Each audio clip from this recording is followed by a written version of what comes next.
Sebelumnya, Assalamualaikum warahmatullahi wabarakatuh. Saya Kiki Mardiana. Dan saya Ismaya Ariandasari. Kami dari Ekonomi Syariah semester 6 dari kampus Setai Muhammadiyah Tulungagung. Di sini kami berdua akan mempresentasikan tentang asuransi syariah. Yaitu kita akan menjelaskan tentang definisi asuransi syariah dan landasan hukum asuransi syariah. Baiklah, yang pertama kita akan membahas definisi asuransi syariah. Secara bahasa Arab, asuransi syariah berarti at-tamim atau amanah, yang berarti memberi perlindungan, ketenangan, rasa aman dan bebas dari rasa takut. Ini dikutip dari Quran surat Quraisy 106 ayat 4, yaitu dialah Allah yang mengamankan dari rasa ketakutan. Dan yang selanjutnya menurut Ensiklopedia Hukum Islam, at-takaful al-ijtimai atau solidaritas yang diartikan sebagai sikap anggota masyarakat Islam yang saling memikirkan, memperhatikan, dan membantu mengatasi kesulitan. Anggota masyarakat Islam yang satu merasakan penderitaan yang lain sebagai penderitaannya sendiri, dan keberuntungannya adil juga keberuntungan orang lain. Baiklah, kita akan menjelaskan definisi asuransi syariah menurut pendapat ahli atau pakar.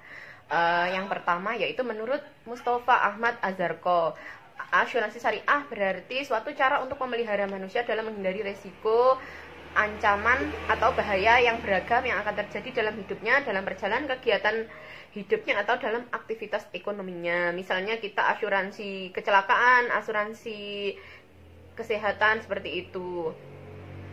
Kemudian yang selanjutnya menurut Muhammad Maksum Billah, kemudian yang selanjutnya Muhammad Syakir Sula, beliau berpendapat asuransi syariah yaitu saling memikul resiko di antara sesama orang sehingga antara satu dengan yang lainnya menjadi penanggung atas risiko yang lainnya.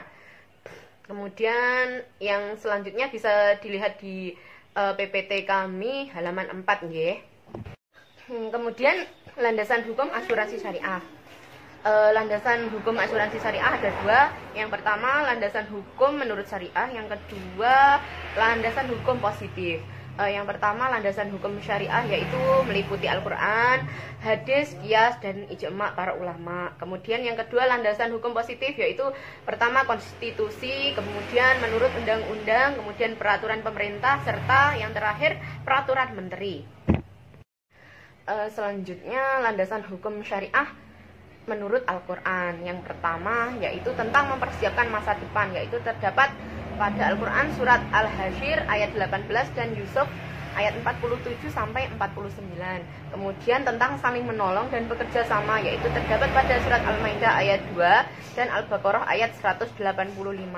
Kemudian tentang saling melindungi dalam keadaan susah, yaitu terdapat pada Al-Quran surat Al-Quraisy ayat 4 dan Al-Baqarah ayat 126. Untuk yang lainnya bisa dilihat di halaman PPT halaman 7 nggih. Yang selanjutnya adalah landasan hukum asuransi syariah menurut hadis. Yang pertama adalah hadis tentang akhilah atau prinsip saling menanggung. Yang kedua adalah hadis tentang menghilangkan kesulitan seseorang. Yang ketiga adalah hadis tentang anjuran meninggalkan ahli waris yang kaya dengan cara mempersiapkan sejak dini. Lebih lengkapnya bisa dilihat di PPT halaman 8. Hadis yang selanjutnya adalah perumpamaan orang yang beriman dalam kasih sayang, saling mengasihi dan mencintai bagaikan tubuh yang satu.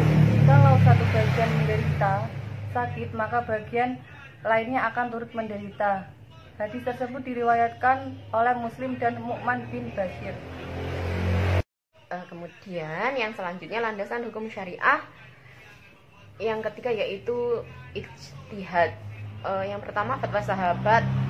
Pada masa Khalifah Umar bin Khattab dikenal adanya pembayaran diwan untuk pembayaran hukuman atau di atas pembunuhan yang tidak sengaja yang dilakukan oleh salah seorang di antara mereka. Kemudian yang kedua ijma tentang infak atau kesepakatan dalam hal akilah yang dilakukan Khalifah Umar tidak dipertentangkan oleh sahabat lain dengan tidak dipertentangkan maka dianggap telah terjadi ijma. Kemudian qiyas yaitu kesiapan pembayaran kontribusi keuangan dalam akilah sama prinsipnya dengan asuransi syariah. Kemudian yang terakhir yaitu ihtisan, yaitu kebiasaan akilah pada suku Arab kuno bertentangan dengan hukum namun dilakukan untuk mencapai keadilan dan kepentingan sosial, yaitu menghindari balas dendam berdarah yang berkelanjutan.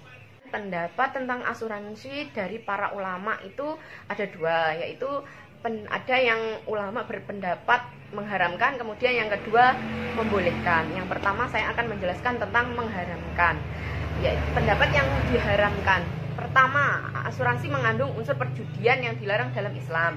Kemudian asuransi mengandung unsur ketidakpastian. Kemudian yang ketiga, asuransi mengandung unsur riba. Kemudian yang keempat, asuransi termasuk jual beli atau tukar menukar mata uang tidak secara tunai. Kemudian asuransi objek bisnisnya digantungkan pada hidup matinya seseorang atau mendahului takdir Allah.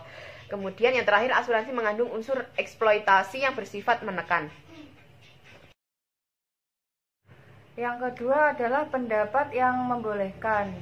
Yang pertama adalah tidak terdapat nas Al-Quran atau hadis yang melarang asuransi. Yang kedua, dalam asuransi terdapat kesepakatan dan kerelaan antara kedua belah pihak. Yang ketiga, asuransi menguntungkan kedua belah pihak.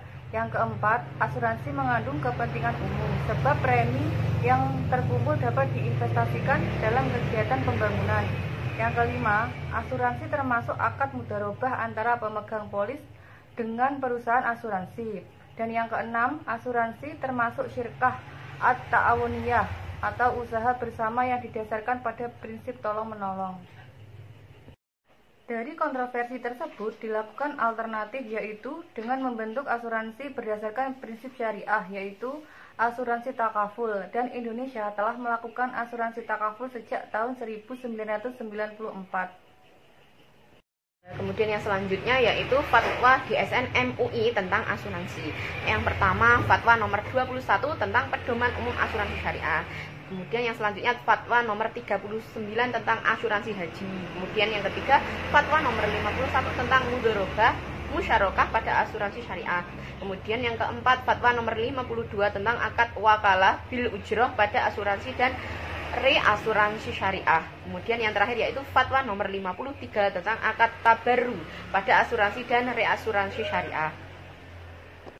Yang berikutnya kita akan menjelaskan tentang landasan hukum positif. Peraturan Pemerintah Nomor 73 Tahun 1992 tentang penyelenggaraan usaha perasuransian sebagaimana telah dirubah dengan Peraturan Pemerintah Nomor 63 Tahun 1992. Lebih lengkapnya bisa dilihat dan dibaca di PPT halaman 15. Peraturan baru dari pemerintah. Peraturan Pemerintah Nomor 39 Tahun 2008. Yang pertama, penyesuaian permodalan. Yang kedua, istilah unit asuransi. Peraturan Pemerintah Keuangan Nomor 124 Tahun 2008 yang berisi tentang asuransi kredit dan suretisip untuk usaha asuransi umum syariah dilarang dan akan diatur sendiri. Untuk lebih lengkapnya bisa dibaca di halaman 18 dan 19.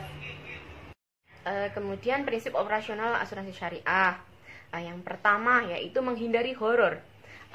Bentuk akad syariah yang melandasi penutupan polis yaitu dengan akad takaful. Dalam asuransi konvensional menjadi horor karena sudah tahu berapa yang akan diterima tetapi tidak tahu berapa yang akan dibayarkan atau premi.